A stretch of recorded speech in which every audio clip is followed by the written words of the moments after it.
Hello दोस्तों, आप सभी का हिंदी सागर चैनल में स्वागत है। आज हम लोग सामान्य अध्ययन के 50 क्वेश्चन की एक श्रृंखला को देखेंगे और हाँ, हमें आप सभी लोगों से उम्मीद है कि आप अपना प्रेम और स्नेह चैनल के प्रति बनाए रहेंगे। तो आइए बिना देरी के शुरू करते हैं। और हाँ, जिसको लाइक सब्सक्राइब शेयर करना होगा ये सब कर लीजिएगा। अब शुरू करते हैं क्वेश्चन। पहला क्वेश्चन है, भारत में ऊर्जा क्षेत्र में अक्षय ऊर्जा स्रोत का योगदान लगभग कितना प्रतिशत है? Option A 21%, B 52%, C 65%, D 70%। तो इसका सही आंसर होगा ऑप्शन ए 21%। इसके नीचे कुछ व्याख्या दी गई है, उसे भी देख लिया जाता है। सही आंसर होगा ऑप्शन ए। एक मिनट। ऑप्शन ए, भारत में ऊर्जा क्षेत्र में विभिन्न स्रोतों का योगदान इस प्रकार है। अक्षय ऊर्जा में भारत 21% का योगदान देता है, थर्मल में 64% का योगदान, नाभिकीय में 2% का, हाइड्रो में 13% का। अगला क्वेश्चन देखते हैं। अगला क्वेश्चन है, चैलेंजर गर्त का संबंध किस महासागर से है? पहला प्रशांत महासागर, ऑप्शन बी हिंद महासागर, सी अटलांटिक महासागर, डी उपयुक्त में से कोई नहीं। तो इसका सही आंसर होगा ऑप्शन ए। इसकी कुछ व्याख्या भी दी गई है, उसे भी देख लिया जाए। चैलेंजर गर्त में पहुंचने वाले चैलेंजर गर्त मैरियाना ट्रेंच का सबसे गहरा स्थान है जो प्रशांत महासागर में स्थित है। हाल ही में मैरियाना ट्रेंच में तक पहुंचने वाली प्रथम महिला कैथी सुलीवान बनी हैं। यह अमेरिका की निवासी हैं। इतना बहुत है। हाँ, एक हिंद महासागर एकमात्र महासागर है जो किसी महाद्वीप के नाम पर रखा गया है। अगला क्वेश्चन देखते हैं हम लोग। वर्णा तथा मूसी निम्न में से किसकी सहायक नदी है? ऑप्शन ए कावेरी नदी, ऑप्शन बी कृष्णा नदी, ऑप्शन सी नर्मदा नदी, ऑप्शन डी तापी नदी। इसका सही आंसर होगा ऑप्शन बी कृष्णा की। वर्णा तथा मूसी किसकी सहायक नदी है? कृष्णा की। और कुछ और भी व्याख्या दिया गया है इधर। वर्णा, मूसी, कोयना, दूधगंगा आदि कृष्णा की सहायक नदी है। कृष्णा प्रायद्वीपीय भारत की दूसरी सबसे बड़ी नदी है जिसका उद्गम स्थान महाबलेश्वर के निकट से होता है। और इसमें और भी ऑप्शन दिए गए, उसके बारे में भी थोड़ी जानकारी हम लोग ले लेते हैं। ये नर्मदा नदी के बारे में कुछ व्याख्या आप लोगों को देते हैं। नर्मदा नदी मैकाल पर्वत की अमरकंटक पहाड़ी से निकलती है जिसकी लंबाई 1312 किलोमीटर है। यह मैकाल पर्वत की अमरकंटक श्रेणी से निकलने के बाद खंबात की खाड़ी में गिरती है। नर्मदा नदी को एमपी की जीवन रेखा कहा जाता है। नर्मदा सहायक नदी है। हथिनी, हिरणी, बरना, छोटी तवा आदि ऐसी सभी नदियां हैं, और भी हैं, आप देख लीजिएगा। नर्मदा नदी जो है विंध्य व सतपुड़ा पर्वत के मध्य भ्रंश घाटियों में प्रवाहित होती है। और ऑप्शन डी वाला भी थोड़ा व्याख्या हम लोग देख लेते हैं तापी नदी के बारे में। तापी नदी का उद्गम एमपी के बैतूल जिला मुल्तई नामक स्थान के पास से सतपुड़ा श्रेणी से निकलती है जो दक्कन पठार क्षेत्र के अंतर्गत आता है। इस नदी पर काकरापारा व उकई नामक बांध बनाए गए हैं। ये दोनों बांध जो हैं गुजरात में स्थित हैं। तापी नदी सतपुड़ा की दो पर्वत श्रेणियों के मध्य प्रवाहित होती है। नर्मदा व तापी एस्चुरी डेल्टा का निर्माण करती हैं। अब बच जाता है अब ऑप्शन ए कावेरी नदी के बारे में भी थोड़ी जानकारी ले। कावेरी को दक्षिण की गंगा कहते हैं। यह प्रायद्वीपीय भारत की दूसरी सबसे लंबी नदी है। तो पहली कौन सी है? तो पहली हो जाएगी गोदावरी। प्रायद्वीपीय भारत की सबसे लंबी नदी गोदावरी नदी है। आइए अगला क्वेश्चन देखते हैं। ग्रेट सैंडी मरुस्थल किस देश में स्थित है?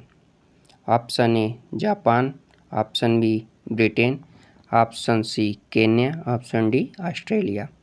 तो इसका सही आंसर हो जाएगा ऑप्शन डी ऑस्ट्रेलिया। एक मिनट, ऑप्शन डी ऑस्ट्रेलिया। इधर दिया गया है कुछ। ग्रेट सैंडी मरुस्थल ऑस्ट्रेलिया में स्थित कुछ प्रमुख मरुस्थल इस प्रकार हैं। ग्रेट विक्टोरिया, तनामी मरुस्थल, गिब्सन, सिप्सन, ये सभी मरुस्थल ऑस्ट्रेलिया महाद्वीप में स्थित हैं। अगला क्वेश्चन देखते हैं हम लोग। काली मिट्टी का विस्तार भारत के किस राज्य में सर्वाधिक है? Option A Maharashtra, option B Karnataka, option C Uttar Pradesh, option D Kerala. तो इसका सही आंसर हो जाएगा ऑप्शन ए महाराष्ट्र। काली मिट्टी का विस्तार महाराष्ट्र राज्य में सर्वाधिक है। काली मिट्टी कपास के लिए उपयुक्त मानी जाती है। केरल में जो है लैटराइट मिट्टी की बहुलता है। लैटराइट मिट्टी अत्यधिक वर्षा और उच्च तापमान के कारण निर्मित होती है। जहाँ पे केरल में दशाएँ मौजूद हैं। यहाँ पे मसालों की खेती, चाय, कॉफ़ी, ये सब अत्यधिक मात्रा में उपजाऊ। कर्नाटक में भी थोड़ी बहुत लैटराइट और लाल मिट्टी की बहुलता है। चलते हैं अगले क्वेश्चन की तरफ। भारत का प्रधानमंत्री चयनित होता है, निर्वाचित होता है, मनोनीत होता है कि नियुक्त होता है?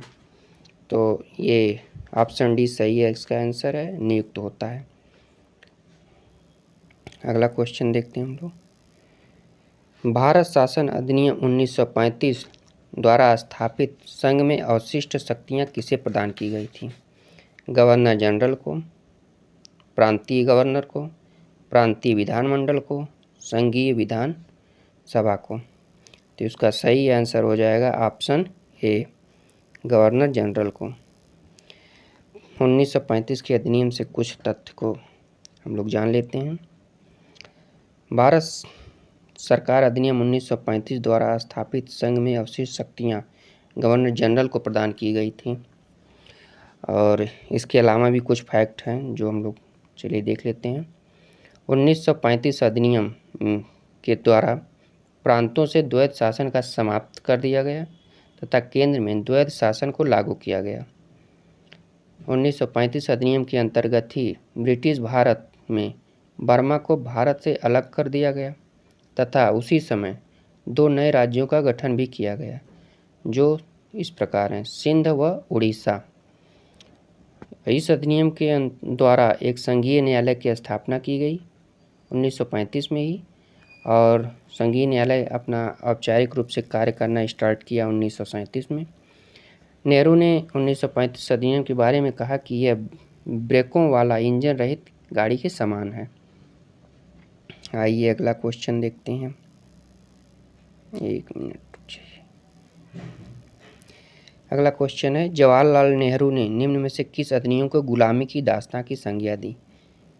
ऑप्शन ए भारत शासन अधिनियम 1958, बी भारत शासन अधिनियम 1919, सी भारत शासन अधिनियम 1935, डी उपयुक्त में से कोई नहीं।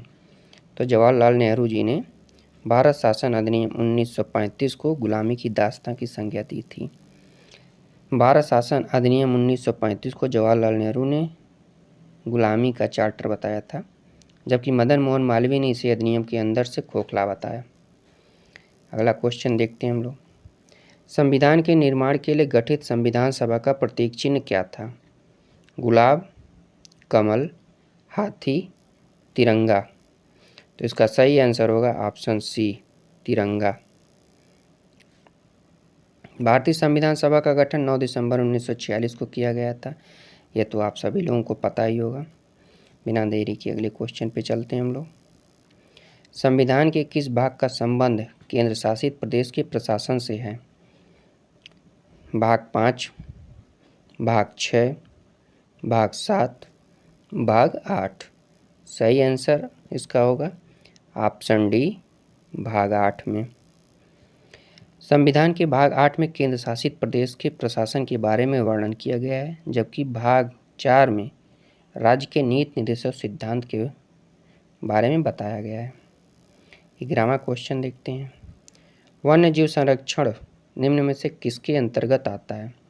मौलिक कर्तव्य, मौलिक अधिकार, राज्य के नीति निर्देशक तत्व, डी ए एवं सी दोनों। तो इसका सही आंसर हो जाएगा ऑप्शन डी। ये ए और सी दोनों हो जाएंगे। इसके बारे में थोड़ा जान लेते हैं हम लोग। वन्य जीव की सुरक्षा का वर्णन मौलिक कर्तव्य तथा नीति निर्देशक तत्व दोनों में किया गया है, जिसका उल्लेख संविधान के अनुच्छेद 51 क में है। वन्य जीव संरक्षण अधिनियम 1972 पारित किया गया था, जिसका मूल उद्देश्य जीवों के रक्षा और संरक्षण के लिए था। 12वां क्वेश्चन आ गया। भारत के किस राष्ट्रपति को दार्शनिक राजा कहा जाता था? A doctor Zakir Hussain, B doctor Rajendra Prasad, C doctor S Radhakrishnan, D doctor Abul Kalam Azad. सही आंसर इसका है option C, doctor Sarvepalli Radhakrishnan को। भारत के प्रथम उपराष्ट्रपति तथा द्वितीय राष्ट्रपति डॉक्टर एस राधाकृष्णन को दार्शनिक राजा के रूप में जाना जाता है। अधिकतर ये क्वेश्चन हमेशा कहीं न कहीं पूछता रहता है। वे धर्मशास्त्र व दर्शन शास्त्र के विद्वान थे, इसलिए उन्हें दार्शनिक राजा की संज्ञा प्रदान की गई थी। अगला क्वेश्चन क्या है? भारतीय संविधान के किस अनुच्छेद में पंचायती राज संस्था का प्रावधान किया गया है? ए अनुच्छेद 36, बी अनुच्छेद 38, सी अनुच्छेद 40, डी अनुच्छेद 42। तो ये तो आसान सा क्वेश्चन है, अनुच्छेद 40। इसका सही आंसर होगा ऑप्शन सी। संविधान के भाग 4 राज्य के नीति निर्देशक तत्व के अंतर्गत संविधान में अनुच्छेद 40 में ग्राम पंचायत के गठन का प्रावधान किया गया है। संविधान का अनुच्छेद 40 गांधीवादी सिद्धांतों के अनुरूप है, क्योंकि गांधी जी ने शासन के विकेंद्रीकरण पर जोर दिया था। अगला क्वेश्चन, किस समिति ने भारत में लोकपाल की नियुक्ति का सुझाव दिया था? ए विधि आयोग, बी ठक्कर आयोग, सी सरकारिया आयोग, डी प्रशासनिक सुधार आयोग।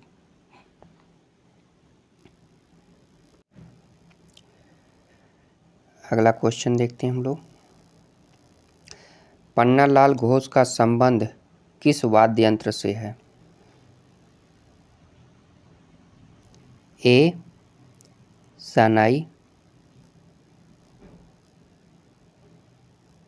बी सरोद, सी बांसुरी, डी उपयुक्त में से कोई नहीं। तो सही आंसर हो जाएगा इसका ऑप्शन सी, बांसुरी। पन्नालाल घोष का संबंध बांसुरी वादन से है। इस वाद्य यंत्र से संबंधित प्रमुख व्यक्ति इस प्रकार हैं, जो नीचे हैं। हरि प्रसाद चौरसिया, एन लीला, राजेंद्र प्रसन्न। शहनाई बिस्मिल्लाह खां को शहनाई, बिस्मिल्लाह खां जी जो शहनाई बने थे, इन्हें भारत का सर्वोच्च भारत नागरिक सम्मान दिया गया था, जो भारत रत्न से सम्मानित किया गया था। अगला क्वेश्चन देखते हैं। विश्व रेड क्रॉस दिवस कब मनाया जाता है? ए 3 मई, बी 8 मई, सी 9 जून, डी 11 जुलाई। सही आंसर इसका हो जाएगा ऑप्शन बी 8 मई। 11 जुलाई को विश्व जनसंख्या दिवस मनाया जाता है। 3 मई को विश्व प्रेस स्वतंत्रता दिवस हो गया ये। अब अगला देखते हैं। अगला क्वेश्चन 18। संयुक्त राष्ट्र संघ के किस अंग को दुनिया का पुलिसमैन कहा जाता है? ए महासभा, बी सचिवालय, सी सुरक्षा परिषद, डी अंतर्राष्ट्रीय न्यायालय। इसका सही आंसर हो जाएगा ऑप्शन सी, सुरक्षा परिषद को। संयुक्त राष्ट्र के घोषणा पत्र के अनुसार अंतर्राष्ट्रीय शांति और सुरक्षा को बनाए रखना सुरक्षा परिषद की मुख्य जिम्मेदारी है। इस कारणवश संयुक्त राष्ट्र संघ के इस संघ को दुनिया का पुलिसमैन कहा जाता है। अगला क्वेश्चन देखते हैं। मेगास्थनीज ने भारतीय समाज को कितने भागों में विभाजित किया था? ए 4, बी 6, सी 7, डी 9। इसका सही आंसर है ऑप्शन सी, 7 भागों में विभाजित किया था।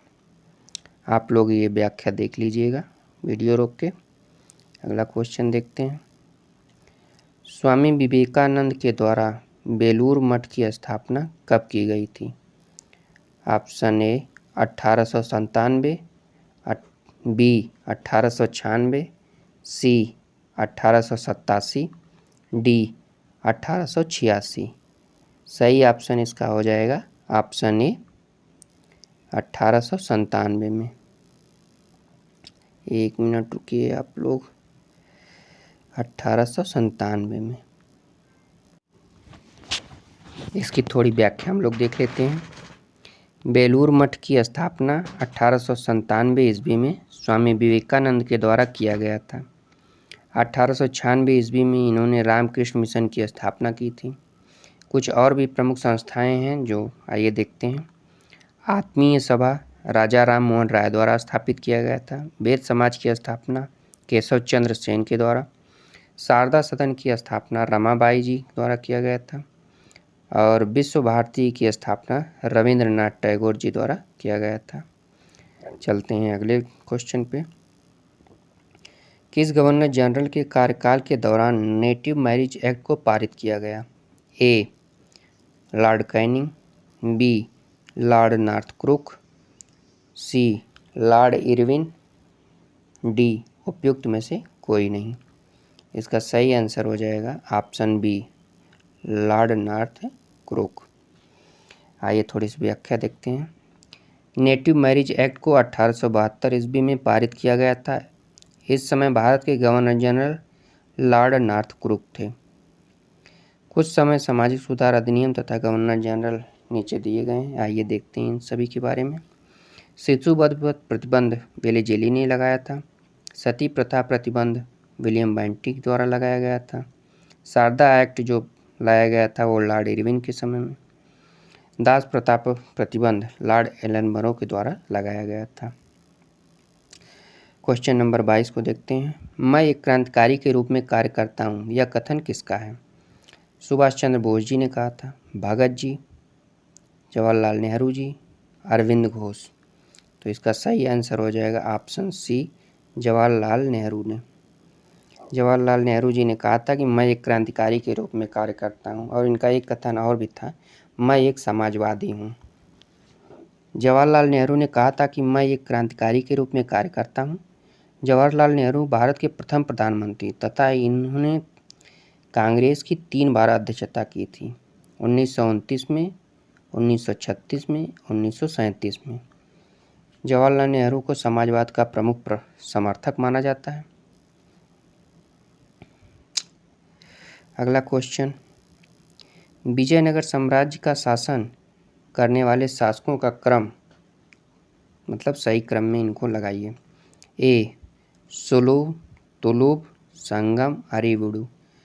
ऐसे है सभी को, तो इसका सही आंसर हो जाएगा ऑप्शन बी संगम, सुलभ, तुलुभ और अरिविडु। ये सही है। और इसको याद करने का सही तरीका हो सकता है शॉर्ट फॉर्म में कि कुछ चीज़ों को छोड़ दिया जाए, जैसे संगम, सुलु, तुलु, अराविडु। बार बार आप पढ़ेंगे तो इनका क्रम याद हो जाएगा। विजयनगर साम्राज्य की स्थापना 1336 में हरिहर और बुक्का नामक 2 भाइयों ने की थी। ठीक है। इस साम्राज्य पर शासन करने वाले शासकों का क्रम इस प्रकार है, जैसे कि संगम वंश, सुलु वंश, तुलु वंश, अराविडु वंश। और अगर देखा जाए तो विजयनगर शासक की सबसे मजबूत प्रशासक कृष्णदेवराय को माना जाता है, जिसका संबंध तुलु वंश से है। और इनके बारे में कुछ और भी कथन है जो हम लोग जान लेते हैं। बाबर ने अपनी आत्मकथा में बाबरनामा में कृष्णदेवराय को भारत का सर्वाधिक शक्तिशाली प्रशासक माना। हजारा मंदिर व विट्ठल स्वामी मंदिर का निर्माण कृष्णदेवराय ने ही करवाया था। विजयनगर साम्राज्य की एक प्रमुख युद्ध है जो बार बार एग्जामों में पूछा जाता है, जो युद्ध का नाम तो एक ही है लेकिन बार बार वो पूछा जाता है कई नामों को देकर, जैसे कि 3 नाम एक ही देख लेते हैं हम लोग। तालीकोटा, राक्षसी तंगड़ी, बन्नीहट्टा का युद्ध, ये तीनों एक ही हैं जिनका कार्यकाल था 23 जनवरी 1565 में। ये तीनों युद्ध लड़े गए थे। विजयनगर प्रशासन की सबसे छोटी इकाई अगर देखते हैं तो वो उर थी, जिसे ग्राम बोलते हैं, और सबसे बड़ी इकाई देखें तो प्रांत थी। ठीक है, आइए अगले क्वेश्चन को देखते हैं हम लोग। निम्नलिखित में से किस मुगल शासक ने हिंदू मंदिरों को तोड़ने का आदेश दिया था? यह तो लगभग हमें लगता है कि थोड़ी भी तैयारी करने वालों को भी पता होगा, फिर भी देख लेते हैं हम लोग। Option A Jahangir, option B Shahjahan, option C Aurangzeb, option D उपर्युक्त में से कोई नहीं। तो इसका सही आंसर है ऑप्शन सी, औरंगजेब ने मंदिरों को तोड़ने का आदेश दिया था। मुगल शासन औरंगजेब में सर्वप्रथम हिंदू मंदिरों को तोड़ने का आदेश दिया 1669 ईस्वी में। औरंगजेब को लोग जिंदा पीर भी कहते थे। उसके समय में सूबों की सर्वाधिक संख्या 20 थी। और जहांगीर न्याय की जंजीर लगवाया था, ये तो भी आप लोगों को पता ही होगा। 25 नंबर क्वेश्चन को देखते हैं। निम्नलिखित विद्रोह तथा प्रभावित क्षेत्र में किसका मिलान सही नहीं है? तो इसका सही आंसर हो जाएगा ऑप्शन सी, इसका मिलान सही नहीं है। चुआर विद्रोह जो बंगाल में हुआ था, और इधर कुछ विद्रोह दिए गए हैं, इनको सही क्रम में सुमेलित कर लेते हैं हम लोग। फकीर विद्रोह बंगाल में, अहोम विद्रोह असम में, चुआर विद्रोह बंगाल में किया गया था, तेबाग विद्रोह भी बंगाल में हुआ था, कूका विद्रोह जो है पंजाब में, और एक कुकी विद्रोह होता है जो एमपी में हुआ था।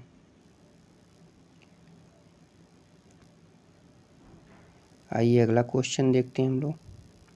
1857 की क्रांति को लखनऊ में दबाने वाले ब्रिटिश नायक कौन थे? Option A Hudson, B colonel Neill, C Campbell, D Vincent Eyre. सही ऑप्शन है इसका ऑप्शन सी, कैंपेबल द्वारा इसे दबाया गया था। अगला क्वेश्चन देखते हैं हम लोग। किस सिख गुरु ने गुरमुखी लिपि का आरंभ किया था? ऑप्शन ए गुरु नानक, ऑप्शन बी गुरु अंगद ने, ऑप्शन सी गुरु अमरदास ने, ऑप्शन डी गुरु मिशन ने। तो सही ऑप्शन इसका हो जाएगा ऑप्शन बी, गुरु अंगद ने। अंगद ने गुरमुखी लिपि का भी आरंभ किया था। सिख धर्म में प्रथम गुरु नानक जी की जीवनी भी गुरु अंगद जी ने ही लिखी थी। गुरु नानक जी के बारे में कहा जाता है कि ये सिख संप्रदाय की स्थापना इन्होंने ही किया था। ये बाबर और हुमायूं के समकालीन माने जाते हैं। मतलब गुरु नानक जी बाबर और हुमायूं के समकालीन थे। इन्होंने ही लंगर व्यवस्था की शुरुआत की थी। 1539 ईस्वी में इनकी मृत्यु करतारपुर में हो गई थी।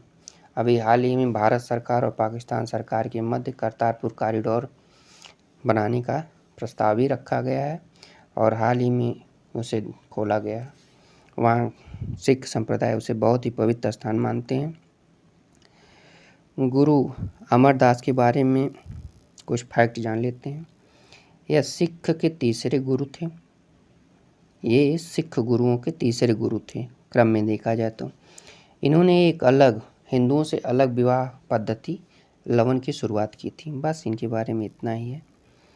अगला क्वेश्चन हम लोग देखते हैं 28 नंबर। गांधी इरविन पैक्ट कब हुआ था? ऑप्शन ए 12 फरवरी 1930, बी 13 मार्च 1931, सी 8 मार्च 1930, डी 5 मार्च 1931। तो इसका सही ऑप्शन हो जाएगा ऑप्शन डी, 5 मार्च 1931। गांधी इरविन पैक्ट 5 मार्च 1931 को हुआ था। इस पैक्ट के बाद गांधी जी ने सविनय अवज्ञा आंदोलन को स्थगित कर दिया था। अगला क्वेश्चन देखते हैं हम लोग। आप लोग व्याख्या बगल में दी गई, आप लोग उसे ज़रूर पढ़िएगा। हम तो जो इम्पोर्टेंट लग रहा है हमें उसका डिस्क्राइब कर दे रहे हैं। आपको जो लगेगा सही तो आप पूरा ही पढ़ लीजिएगा। वैसे सारे ही इम्पोर्टेंट ये टॉपिक उठाए गए हैं। 29 नंबर क्वेश्चन है, यूएनडीपी ने अपनी पहली मानव विकास रिपोर्ट किस वर्ष प्रकाशित की थी? ए 1985, बी 1990, सी 1991 में, डी 1995 में। सही आंसर हो जाएगा इसका बी 1990 में। संयुक्त राज्य विकास कार्यक्रम ने 1990 में अपनी मानव विकास रिपोर्ट प्रकाशित की थी। मानव विकास सूचकांक विकसित करने वाले दल का नेतृत्व महबूब उल हक और इंग कौल ने किया था। अगला क्वेश्चन, दी थर्ड पिलर पुस्तक के लेखक कौन है? ए रघु राजन, बी विनोद राय, सी विमल जलान, डी वेंकैया नायडू।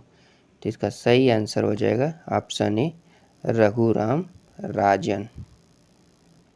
ठीक है, बाकी आइए अगला क्वेश्चन देखते हैं। आल्प्स पर्वत के विस्तृत क्षेत्र से संबंधित देश कौन है?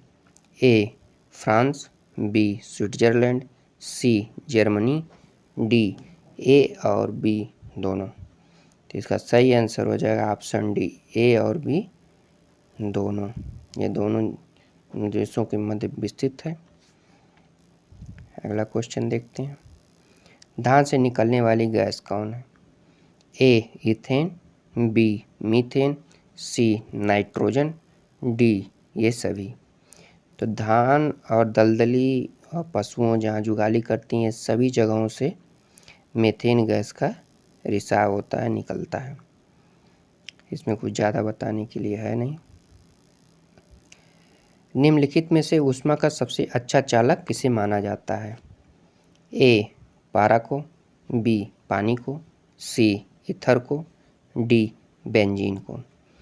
इसका सही आंसर हो जाएगा पारा को। पारा का ऊष्मा का सबसे अच्छा चालक माना जाता है। ऊष्मा का सबसे अच्छा चालक पारा है। अन्य अच्छे सुचालक धातुओं में तांबा, एल्यूमिनियम, चांदी, सोना आदि भी आते हैं। आप लोग पढ़ लीजिएगा इसे ध्यान से, इधर दिया गया है उसके बारे में कुछ और भी। अगला क्वेश्चन देखते हैं, सूर्य की ऊर्जा उत्पन्न होती है नाभिकीय विखंडन द्वारा, आयनीकरण द्वारा, नाभिकीय संलयन द्वारा, ऑक्सीकरण द्वारा। तो सही आंसर इसका हो जाएगा ऑप्शन सी नाभिकीय संलयन। और परमाणु बम जो होता है वो नाभिकीय विखंडन पर काम करता है, और सूर्य में जो ऊर्जा उत्पन्न होती है वो नाभिकीय संलयन के द्वारा होती है। तारों की ऊर्जा का स्रोत जो है नाभिकीय संलयन ही माना जाता है, जिसमें हाइड्रोजन 71% तथा हीलियम 26% का बना होता है। अगला क्वेश्चन, दूध उदाहरण है किसका? विलेन का, फेन का, वायुवियल का, पायस का। तो इसका सही आंसर हो जाएगा ऑप्शन डी पायस का। एक्वारेजिया निम्नलिखित में से किसे मिलाकर बनाया गया है? A HNO3 plus H2SO4, B H2SO4 plus HCl, C HCl plus HNO3, D उपयुक्त में से कोई नहीं। तो इसका सही आंसर हो जाएगा option C HCl plus HNO3 से मिलाकर एक्वारेजिया बनाया गया है। अगला क्वेश्चन देखते हैं, शक्ति का मात्रक होता है ए वाट, बी जूल, सी न्यूटन प्रति मीटर, डी न्यूटन प्रति मीटर स्क्वायर। तो इसका सही आंसर होगा ऑप्शन ए वाट। जूल जो है वो कार्य का मात्रक है। अगला क्वेश्चन देखते हैं, बल का व्यंजक न्यूटन के किस गति नियम से प्राप्त होता है? ए प्रथम गतिक नियम, बी द्वितीय गतिक नियम, सी तृतीय गतिक नियम, डी उपयुक्त में से कोई नहीं। तो इसका सही आंसर हो जाएगा ऑप्शन बी द्वितीय गतिक नियम उदाहरण है। जब किसी वस्तु पर वायु बल लगाया जाता है तो उस बल की दिशा में उत्पन्न त्वरण आरोपित बल के समानुपाती एवं द्रव्यमान के व्युत्क्रमानुपाती होता है। अतः बल का व्यंजक न्यूटन के दूसरे नियम से प्राप्त होता है। इधर ये उसका उदाहरण दिया गया है, फार्मूला आप लोग देख लीजिएगा। 39 नंबर क्वेश्चन आ गया। डायनमो की युक्ति है जो परिवर्तित करती है रासायनिक ऊर्जा को वैद्युत ऊर्जा में, वैद्युत ऊर्जा को यांत्रिक ऊर्जा में, यांत्रिक ऊर्जा को वैद्युत ऊर्जा में, डी है जो है वैद्युत ऊर्जा को रासायनिक ऊर्जा में। तो इसका सही ऑप्शन हो जाएगा ऑप्शन सी, यांत्रिक ऊर्जा को वैद्युत ऊर्जा में। रासायनिक ऊर्जा को वैद्युत ऊर्जा में बदलने का ये जो शुष्क सेल बैटरी वाला होता है उसमें होता है।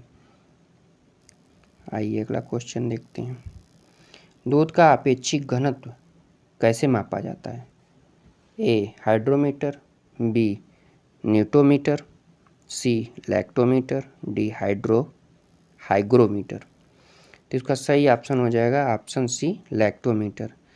हाइग्रोमीटर से जो है ये आर्द्रता मापी जाती है और हाइड्रोमीटर से जल का घनत्व ये माना जाता है।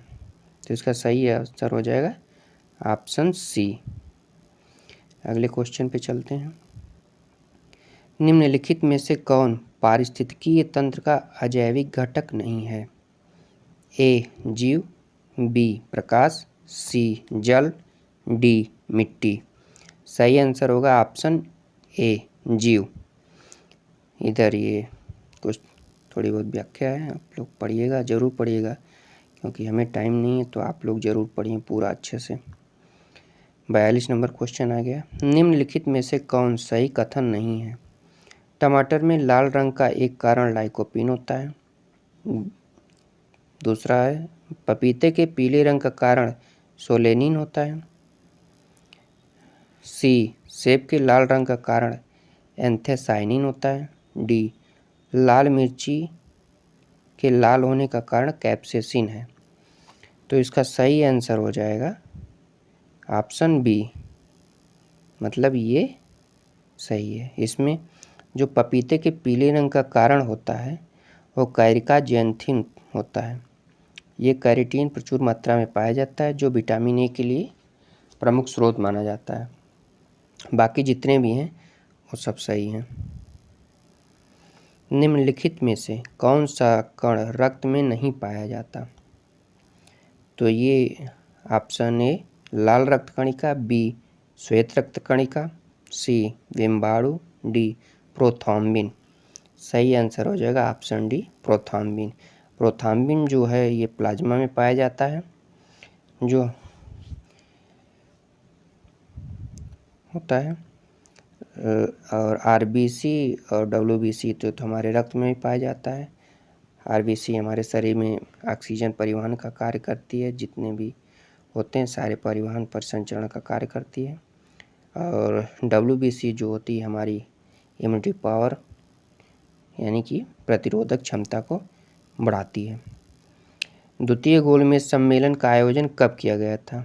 ए 7 सितंबर 1931, बी 8 नवंबर 1931, सी 12 अक्टूबर 1931, डी 24 दिसंबर 1931।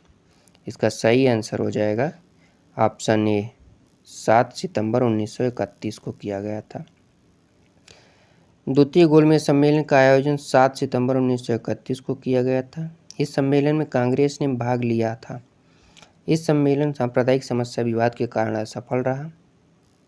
इसमें ही गांधी जी ने कांग्रेस के तरफ से प्रतिनिधित्व किए थे और एकमात्र ऐसे नेता थे डॉक्टर भीमराव अंबेडकर जिन्होंने तीनों गोलमेज सम्मेलन में हिस्सा लिया था। अगला क्वेश्चन देखते हैं। 1942 में राजेंद्र प्रसाद को गिरफ्तार करके किस जेल में रखा गया था?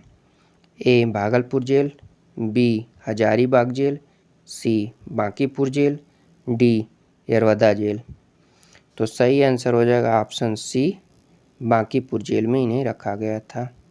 डॉक्टर राजेंद्र प्रसाद को बांकीपुर जेल में रखा गया था। 9 अगस्त 1942 को महात्मा गांधी तथा अन्य प्रमुख कांग्रेस नेताओं को गिरफ्तार कर लिए गए। जब भारत छोड़ो आंदोलन स्टार्ट किया गया तो उसी समय बिहार में राजेंद्र प्रसाद को गिरफ्तार कर बांकीपुर जेल में रखा गया और इस समय उषा मेहता और लोहिया जी भूमिगत रह के रेडियो प्रसारण के माध्यम से भारत छोड़ो आंदोलन का प्रचार प्रसार करती रहीं। अगला क्वेश्चन देखते हैं। व्यक्तिगत सत्याग्रह में प्रथम सत्याग्रही किसे चुना गया था? ए. राजेंद्र प्रसाद, बी. सरदार पटेल, सी. जवाहरलाल नेहरू, डी. विनोबा भावे। इसका सही आंसर हो जाएगा ऑप्शन डी, आचार्य विनोबा भावे प्रथम सत्याग्रही चुने गए थे।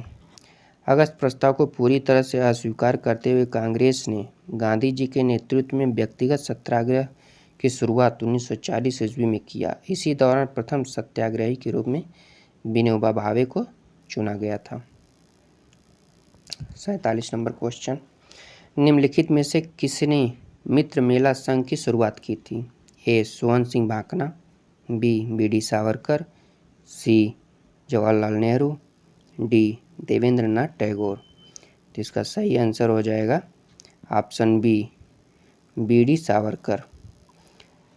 मित्र महिला संघ की स्थापना विनायक दामोदर सावरकर ने किया था। इसकी स्थापना 1899 में की गई थी, जो कि आगे चलकर 1904 ईस्वी में यह अभिनव भारत के रूप में प्रसिद्ध हुई।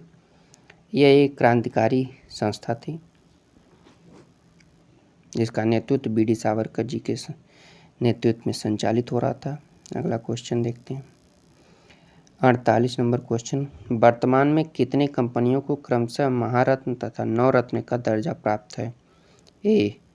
8 एवं 12, बी. 10 एवं 12, सी. 10 एवं 14, डी. 8 एवं 10। तो इसका सही आंसर हो जाएगा ऑप्शन सी, 10 एवं 14। 10 कंपनी जो है महारत्न है और 14 कंपनी नवरत्न है। मार्च 2021 तक भारत के कुल 10 कंपनी को महारत्न जबकि 14 कंपनी को नवरत्न का दर्जा दिया गया था। 49 नंबर क्वेश्चन, ग्लाइकोलिसिस में परिवर्तन होता है प्रोटीन ग्लूकोज में, ग्लूकोज फ्रैक्टोज में, मंड ग्लूकोज में, ग्लूकोज पायरुविक अम्ल में। सही आंसर हो जाएगा ऑप्शन डी, ग्लूकोज का पायरुविक अम्ल में परिवर्तन हो जाता है। अगला क्वेश्चन देखते हैं, ये अंतिम और क्वेश्चन है। पादप जगत में निम्नलिखित व्यष्टियों में से कौन सा मुख्यतः जलीय है? ए. Bryophyta, B. शैवाल, सी. Pteridophyta, D. अनावृत्ति। इसका सही आंसर हो जाएगा ऑप्शन बी, शैवाल। तो दोस्तों, जैसा कि हमने आपसे बताया 50 क्वेश्चन की एक श्रृंखला थी जो समाप्त हुई। आप लोग पूरे वीडियो को बहुत ही अच्छे से और ध्यानपूर्वक देखिएगा और सारे व्याख्याओं को आप वीडियो पॉज करके देखिए। जैसे भी हो आप याद करने की इसकी कोशिश करिए। रटने की ज़रूरत नहीं है, आप लोग बार बार देखते रहेंगे, एक बार दो बार देखने के बाद याद हो जाएगी। चलिए, आज के लिए बस इतना ही। नमस्कार दोस्तों। और हाँ, आप लोग वीडियो को अपना स्नेह और प्यार हमेशा ऐसे बनाए रखें और ज़्यादा से ज़्यादा लोग शेयर करें, सब्सक्राइब और लाइक भी कर लें। धन्यवाद।